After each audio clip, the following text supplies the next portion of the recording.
and find it, right? But this is saying, I'm doing that all for you. Okay, let's try to do this with looking at it rather than memorizing those rules we've been talking about. So for domain is the x values that make a function work. So if I'm trying to find the domain here, I'm looking at this equation side to side.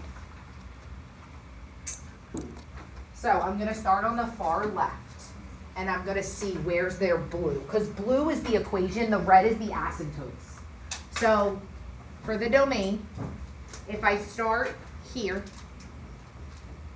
that's negative infinity, and this graph goes until this point, and that asymptote is going to make it take like a quick pause.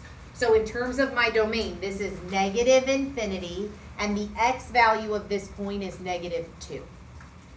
So the first interval is negative infinity to negative 2. Okay, the asymptote here, the vertical asymptote, is x equals negative 2. There's also a hole at 3/6. The x values of those two things are your domain restrictions, right? Those are the things that are canceling out in your denominator. So from here I pick up, I'm at negative 2, and then it takes this brief break right here at the hole, and we're looking at domain, which is x values. So this is negative 2 to 3. So my middle interval would be negative 2 to 3, and then it takes this brief pause, the break, that's the u. And then it picks up again from here and goes off of the page. So this is 3 to infinity. If you have the equation, your domain is the two x values in the bottom. And those two x values in the bottom are the vertical asymptotes and the holes. So that's what the graph's giving me. I'm just doing it kind of opposite. Range is looking at the graph from bottom to top, right? So down here, I'm at negative infinity, and this graph goes all the way until it hits the asymptote, right? So from bottom to the red line. This is negative infinity to 1, right? This bottom half of the graph. So, and then it takes a little break at that 1 to skip over to the other side. So that's the u. And then it's got this really, really short interval. Like you can't even really even see it. It's so short. It goes from 1 to the hole because it's taking a brief stop at the hole. And so that's 1, and since range is y, I'm going to use the y value of the hole. So it literally just goes 1/5 and then takes a quick break. And then after the hole, it resumes up the entire graph. So this is 6/5 to infinity. So for the domain, we're using the vertical asymptote and the hole. And for the range, we're using the horizontal asymptote and the hole. And then you're figuring out whichever one comes first, right? The vertical asymptote came before the hole. It was on the left of it. But in terms of up and down, the horizontal asymptote came before the hole, up and down. So that's how I got the order there. Increasing, decreasing intervals we talked about yesterday. It's like if I'm going to start here and I'm going to walk on this interval, I'm going down a hill. So this interval from here to here is a decreasing one.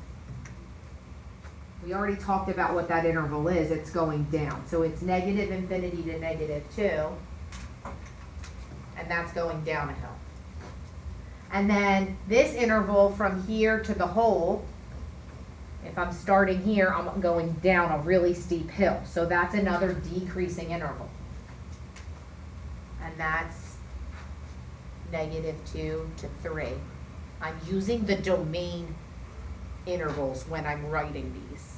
And then finally, at this hole, it almost looks constant, but there's no blank for constant, so I've got to put it somewhere, right? It's just really slowly getting lower and lower. It's getting closer and closer to 1. So this is another decrease here. And so we'll call that 3 to infinity. So I took the domain intervals and used them in increasing, decreasing. There's no part in this that goes up. Are they basically the same every time? Usually. The only time they'll be different is if there's a min and max. Because that's going to cause even more dips and changes. If there's not a min and max, then they're the same every time. All right, and then end behavior is looking at like the long-term behavior of the graph. We talked about how end behavior pairs with what? The y equals, the horizontal asymptote. The horizontal asymptote here is y equals 1. So I know this is going to be 1s. If that doesn't make sense to you, think about extending this graph. It's still just kind of leveling off over here. Where is it leveling off? 1. And then over here it's leveling off. Where is it leveling off? 1. So horizontal asymptote pairs with that end behavior. And even though I don't have the equation, I do have the horizontal asymptote, so I can use that. Right? Today, like I told you yesterday, we're going to continue with like the full analysis of this. But yesterday we did a lot of graphs that looked like this. So today we're going to do graphs that look different, that do have mins and maxes, that kind of affect, that do affect the range and the increasing, decreasing a little bit more. So we'll do 4 total examples. 3 together, 1 on your own. All right, so if you're just mentally trying to get through the next hour, 4 examples. 3 together, 1 on your own. All right, so here is the first ones we're going to do, Toolkit 5 through 8. So we did 1 through 4 yesterday, 5 through 8. This is what 5 looks like if you're not quite sure where to go in that toolkit. I'm going to continue to follow the same process that we've been doing all along. Factor everything you can when that factoring is possible.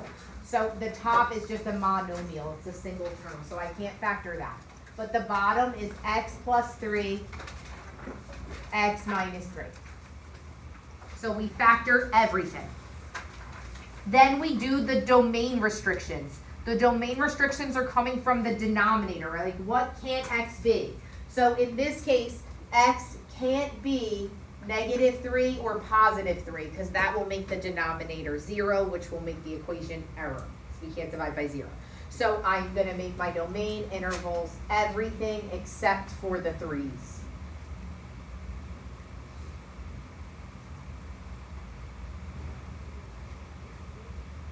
The denominator also has something to do with vertical asymptotes and holes, right? All of those things go together. All of them come from the denominator. Nothing is canceling out here. Even though there's a 3 in the top, it's not the same 3 that's in the bottom. They're not the same. So in the blank that says holes, I'm going to put N-A. I would need to see an x plus 3 in the top or an x minus 3 in the top to have a hole. So that means that both of those denominators are going to create vertical asymptotes.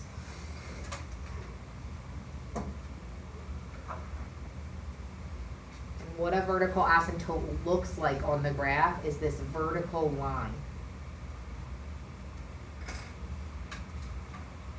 that breaks the graph into 3 regions, hence the 3 intervals of the domain, right? This is the first interval, this is the middle interval, this is the right-hand interval from the domain. That's what those x-intercepts are doing, or the vertical asymptotes are doing. From here, I'd go horizontal asymptote, and you don't have to, but it's just kind of the order we've been following. So I'm going 3x over x squared.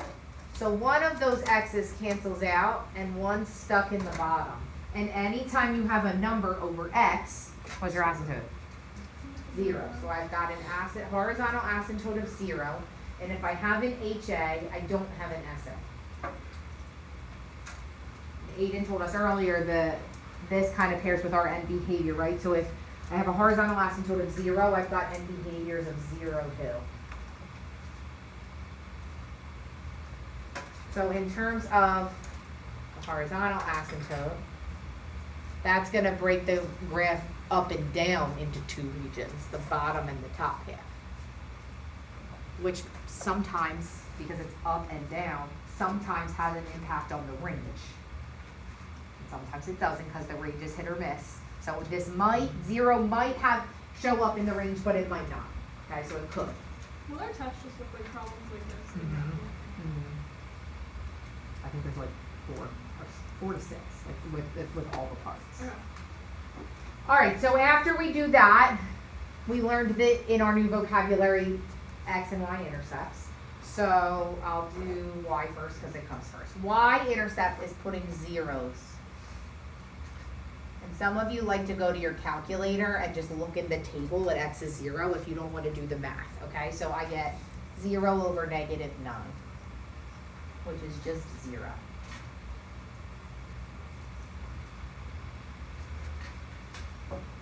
So here's the thing. Remember how I said the range could be affected by the horizontal asymptote?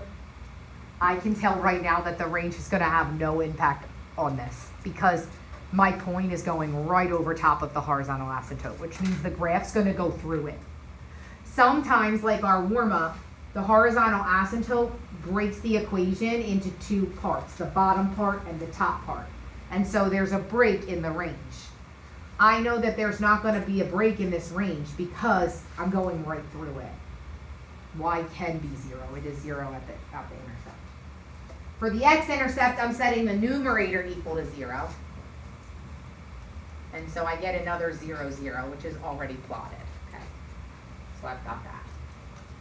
All of the other things, I want to see the graph for those. Okay, so I'm going to type this equation in the calculator, which I already did. Oh, I thought there was going to get an error because this needs to be minus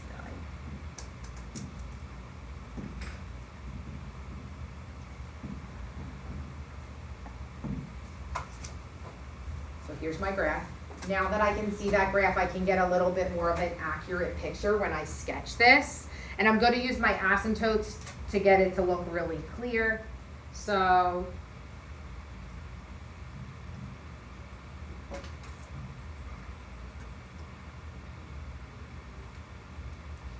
it kind of does this S shape, turning right there. And then it's got the lower half of like a reciprocal odd function. And the upper half.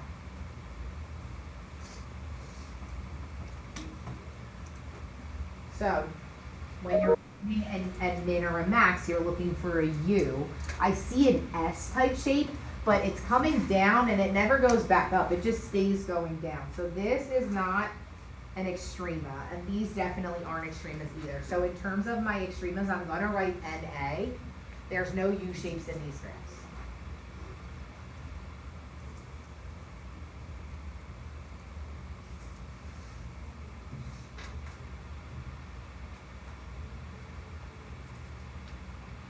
All right, so increasing, decreasing. Like we said, I think it was Will made this conclusion earlier. We're going to use those domain intervals, right? So there are going to be 3 different increasing, decreasing intervals. There's going to be one from negative infinity to negative 3. I just have to figure out, is it increasing or decreasing? There's an interval from negative 3 to 3. I just have to figure out, is it increasing or decreasing? And there's going to be an interval from 3 to infinity. I just have to figure out where each of those intervals fall.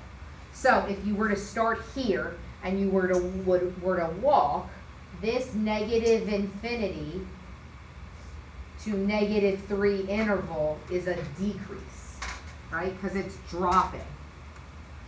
Does that make sense? Now the middle interval, you can see the flow of this middle interval is just going down, right? From top to bottom it goes down. So from negative 3 to positive 3, this is another decrease. And then this part of the graph, my third interval, is going down. So from 3 to infinity is another decrease. So all of the intervals in the domain are decreasing intervals.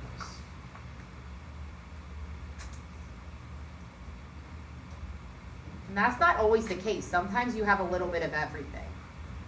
But I don't have any increasing intervals here. All right, so the last part of the graph is the range. When you are thinking of the range, you look for 2 things. And the 2 things don't always work, but they do most of the time. So the 2 things are, is there a horizontal asymptote or is there a min and max? Those are the 2 things that impact the range the most. There's no min or max, but there is a horizontal asymptote. Normally when you have a horizontal asymptote, it causes the graph to break. And it does cause the graph to break here. But it doesn't cause the graph to break here. This is just one continuum motion from top to bottom. There's no break at all here going up and bottom. So my range is negative infinity to positive infinity.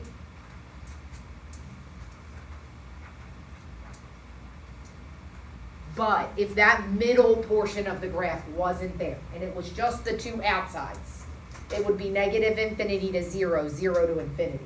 Because this part of the graph breaks at this line. This is the part that goes through. Does that make sense? So, from bottom to top, at least in the middle, it's just one consistent graph. So at some point, there's no break. I'm going to have you try one. It looks really similar to that, but the numbers are different, so it's good practice. So your next one should be fairly similar to this one in terms of its graph. It might not look the same in the equation. So see if you can get through at least some of the steps.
Just a hint for the top here, you can double factor the top.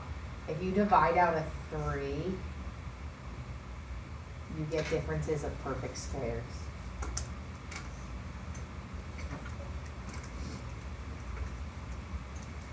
Just in case this would affect your x-intercepts if you didn't fully factor that. I guess it wouldn't if you solved it by hand.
All right, so I filled out on the board all of the stuff we've been practicing for the past 2 weeks.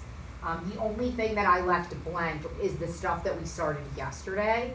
So I just want you to take a quick look and make sure you're okay with the stuff that's on the board, right? So my domain restrictions, my vertical asymptote, my hold, they're all in red, they go together. My horizontal asymptote and my end behavior, they're in green, they go together. And then my intercepts, do I have something wrong? No, I have a question. Okay, all right. Like, for the x-intercept, I got 3, 0, but why is it also -3? So the top double factor. You might have missed that, I talked about it, it's Yeah, I have, okay. because x minus 9. So I set Oh, so each you of just those don't- factors. Oh, you set them separately? Yep, yep, or if you solve it by hand, you add 27, you divide by 3, you take the square root of 9. Anytime you take the square root, it's a plus minus, so Okay. there's just Oh, like that's right. 5. Okay. Did you have the same question, maybe? Alright. That was tricky. I don't think there's any on your test that you're double factoring. It's pretty straightforward. In terms of the y-intercept, I plugged in all my zeros, and then my x-intercept we just talked about, that was a little trickier. So, typed it in my calculator, hit graph, it's still there. I took that graph, that general image, and just sketched it. I was able to get a pretty accurate drawing because I had the intercepts and I had the asymptotes. All right, so I see that there's no U shape. So in terms of mins and maxes, those are NAs. Which means when you go to do your increasing, decreasing intervals, you're using the domain. So there's going to be 3 different intervals. Did you guys say that those intervals were increasing, decreasing, or a mix? Is this graph always decreasing, always increasing, or is it doing a little bit of both? It's always decreasing. So all of those intervals are going to be decreasing ones. So negative infinity to -1 is a decrease, -1 to 4 is a decrease, 4 to infinity is a decrease. Now, if we're looking at the graph up and down, for the range, normally the graph takes a break here. So it would be like negative infinity to 3, 3 to infinity, except for the fact that this graph goes right through the 3. So because the graph goes through the asymptote, I don't include it in the range. If it doesn't go through the asymptote, it should be the range. So the difference between this graph and the ones we did yesterday is, if this graph looked like yesterday, it wouldn't have this middle part. So it would be negative infinity to 3, 3 to infinity. But this part goes right through that asymptote. So it's just going to be negative infinity to infinity. Normally a horizontal asymptote will show up in a range. In this case it doesn't, because the graph goes through it. You okay with that one? All right. The next one on your toolkit does a lot of the work for you by giving you the graph. So a lot of the things that we've been doing, we don't necessarily have to do by hand. If you're finding that this is pretty easy and you flow through it quick, you can do all of these parts by hand. However, if you know what an x and y intercept are, you can use the graph to get them. If you know what a vertical asymptote looks like, you can use the graph to get it, okay? So I'm going to show you using the graph, but then I'll also counter it with showing you how that could come from the equation too.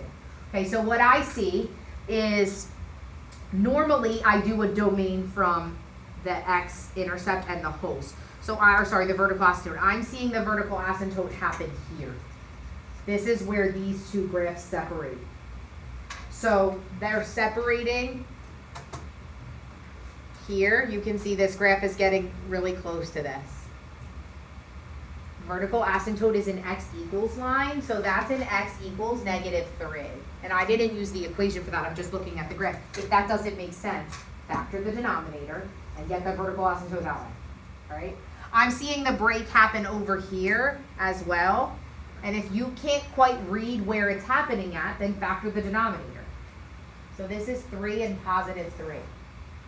I don't see an open circle like we did on our warm-up anywhere. So I'm going to give my whole an NA. I would need to see like a dot on the graph having something like that. And that's going to indicate that there's a hole there.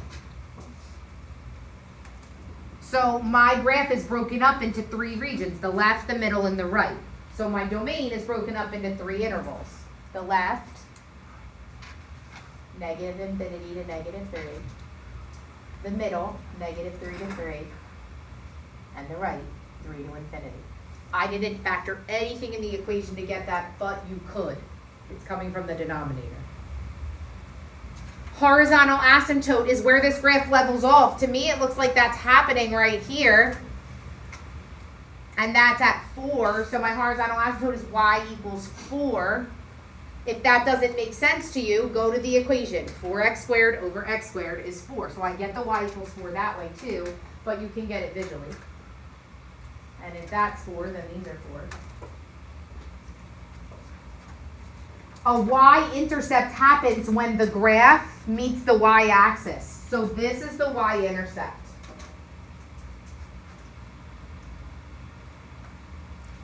It looks like it's maybe going to be at 1/2. But I can't quite tell. So for this one, I actually am going to have to solve it because it's not exactly at a point. Do you see that? Like it's somewhere in the middle. So I do, unfortunately, have to solve this one. So I'm going to go for my y-intercept and do 4 times 0 plus 6 over 0 squared minus 9. So it's negative 2/3. So it's not 1/2, it's 0.67. So 0, negative 0.67. I had to use the equation for that one. Or you can go to the table and just look at it that way, but I did have to use the equation for that one. Now an x-intercept is when the graph intersects the x-axis. This blue line never hits the x-axis. So it's going to be an NA here. Or if you're doing it through the equation, you can't factor this numerator. You can take something out, like a 2, but like it's unfactorable after that. You get a negative discriminant if you were going to solve that. So that's why it doesn't have an x-intercept. All of those things I'm reading right from the graph. I didn't factor the equation at all, but you could. All right, so local min and max. Do you see how there's a turning point here? This point right here is called a maximum. Is that point right there the highest point in the graph? No, there's points up here, right? So if it's not the highest point, it's called a local. If it's the top point, like if this graph wasn't up here and it was just the upside down U, it would be an absolute. But because there's a graph above it, it's going to be local. So over here, you would circle the local. Now, normally I have to pick up my calculator and trace that. But do you see that it happened at a place that I already made a dot? Like, what's that point called? It's the y-intercept. So I don't really have to trace it. I already know it. It's the y-intercept. If it wasn't at the y-intercept, you would have to do a second trace maximum. Go to the left, go to the right. If you're still not confident, you can do that. So I think I have this equation in here. We have the equation. So I could hit graph. And if I wasn't confident in that, I could do a second trace max.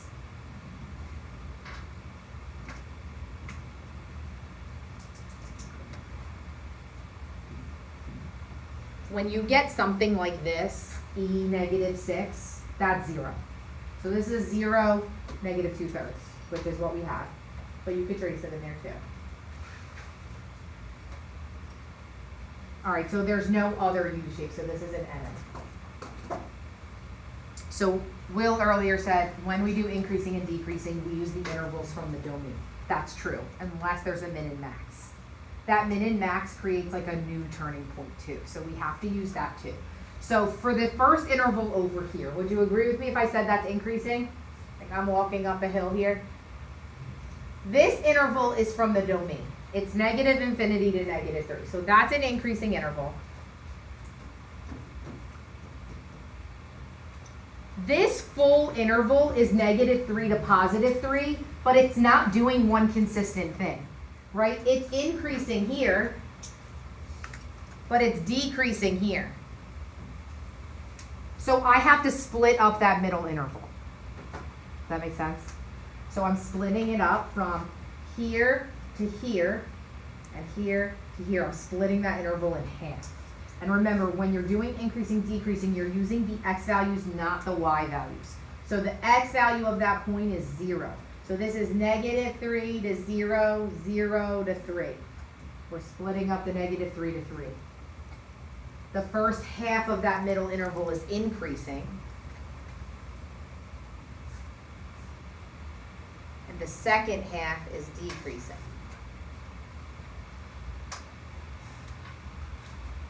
So normally we just use the domain intervals, but that middle interval had to be split because it wasn't doing one consistent motion, it turned.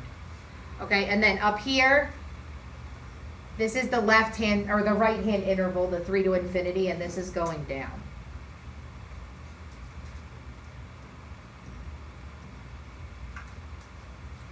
You okay with that? Now, when you're doing range, you're thinking of two things. Horizontal asymptote, we've got one of them. Min and max, we've got one of them. So we're going to use both of those things.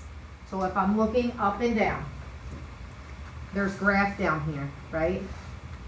And that graph goes up, up, up until it hits this point. And then turns back down. All right, so there's this range down here. This bottom part is -infinity, and this top part ranges y values. So I want the y value of that point. -2/3. So this graph exists down here from -infinity to -2/3. But then nothing happens in here. There's this big break. And then the graph starts again here. What's the value of that point? It's the green line, right? So 4, which is the horizontal asymptote, and then it goes up, up, up, up, up. That's infinity. So the graph has this gap in the middle that's called the break. We'll put a U for that gap. So my range will be -infinity to the x value of the max. Now, because that is a point on the graph, it's a dot. You make a bracket. We haven't had to have a bracket yet because we haven't done anything with a min or max yet. And then we took this big break in the middle that we'll call U, and then we picked up again at 4, but that 4 is an asymptote, it's not a point, so that is a parenthesis. The difference between the bracket and the parenthesis is it a min or max? It's a bracket. If it's an asymptote, it's a parenthesis. We okay with that one? Remember I said 4 examples. How many have we done? 3. We only have one left, all right? Just one more. So the last one we're going to do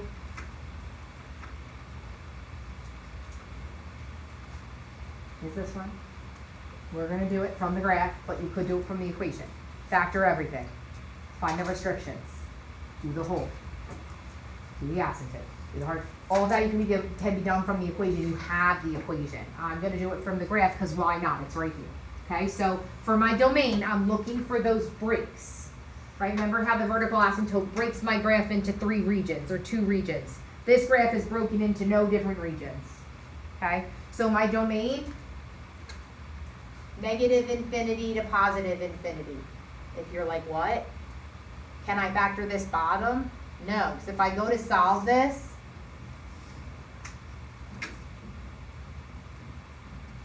I can't take the square root of a negative. Right? So if I can't factor the bottom, then there's no domain restrictions.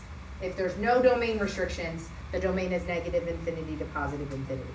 If I can't factor the bottom, then there isn't a hole either, because there's nothing to cancel out. And there isn't a vertical asymptote because I can't set the bottom equal to 0. So there's none of those things. This graph is just one continuous motion, start to finish. Horizontal asymptote, I do see one of those. It's right here at 1.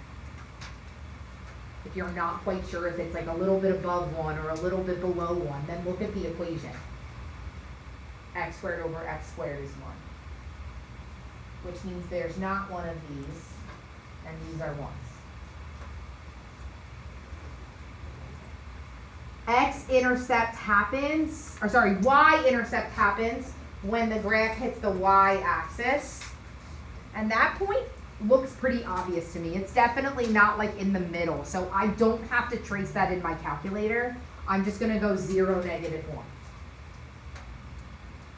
You could trace it in the calculator. Or go to the table in your calculator, I mean, sorry. X-intercepts, when the graph hits the x-axis, those look pretty obvious too.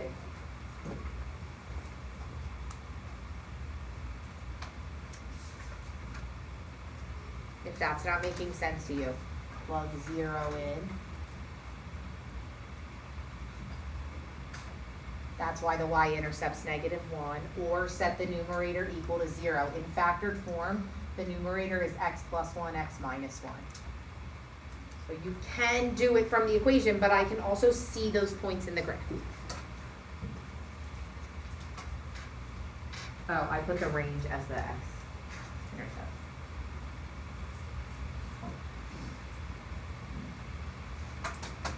Okay. From here, I'm looking for the U-shapes for the mins and max. I see that. Normally I'd have to go to my calculator and trace it, but that's happening at the y-intercept. Is that a min or a max? No. This is a min. Is there any graph below it? This one's an absolute min. And it's at the intercept of 0, -1. So I would circle absolute. And it's 0, -1, or type the equation in the calculator and trace it. You'll get 0, -1. There's no max here. It gets to a highest point, but it levels off.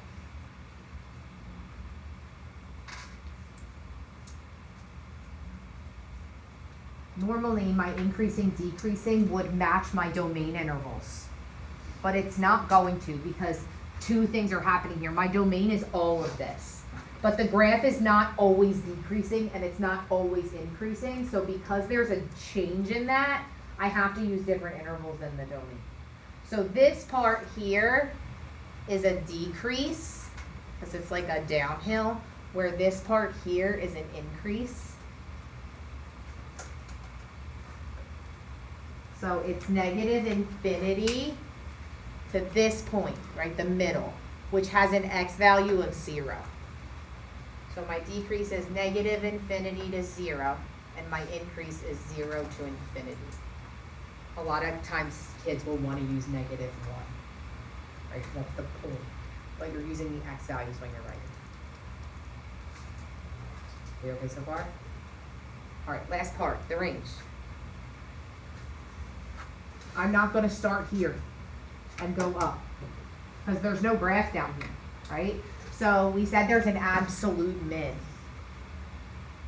I'm going to start there. This graph from bottom up starts at -1, and it goes up and it stops here. What's that value? This graph just lives between -1 and 1. So if I asked you the boundedness of this graph, you would say it's bounded below and above, right? It doesn't go below this point and it doesn't go above this point. This is bounded both above and below, all right? So my range would be -1 to 1. Now the -1 is the absolute min, it's a point, so I'll use a bracket. But the +1 is the horizontal asymptote, so I'll use a parenthesis. You okay with that one?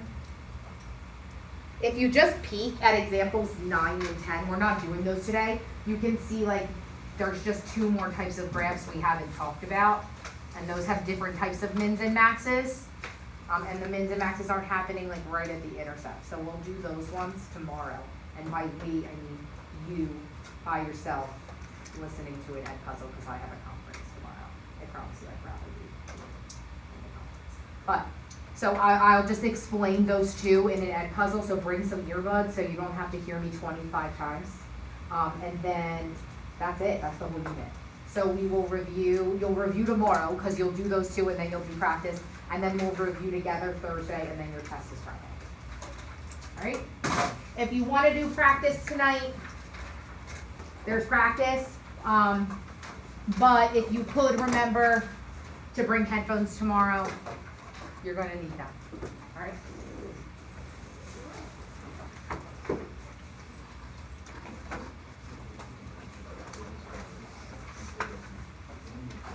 Yep, that's it.